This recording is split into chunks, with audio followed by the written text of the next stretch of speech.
এয়া গাইজ দেখিছে পথাৰৰ ৰবাব টেঙা খাই আছে। কোন কোন আছে মই দেখুৱাম আপোনালোকক।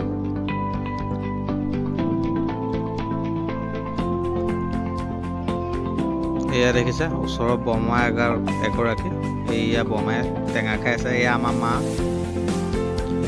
মায়ে একদম পুৰা ৰ'দত বহি পুৰা টেঙা খাই আছে। এয়া আমাৰ মন্দিৰা বাইদেউ দেখিছে। এয়া বৌ আমাৰ, বৰ ভালকৈ কওক।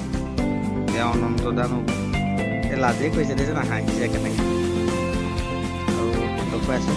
আমাৰ সৰু ছোৱালী এজনী আছে ইয়াতে, এইয়া হাঁহিছে চব খাইছে। অঁ খাই দিয়ক খাই দিয়ক। এই আমাৰ মন্দিৰা বাইদেউ টেঙা খাইছে বোলে, এয়া দেখিছে। এয়া দেখিছে নহয় কোনে কোনে টেঙা খাইছে। ইয়াত দেখিছে বৰমাই হাঁহি হাঁহি টেঙা খাই আছে। আৰু এগৰাকী বাইদেউ আছে, মই দেখুওৱা নাই। এই চাওক, এই আমাৰ গুণগুণ বাইদেউ, গুণগুণ বাইদেৱে টেঙা খাই আছে।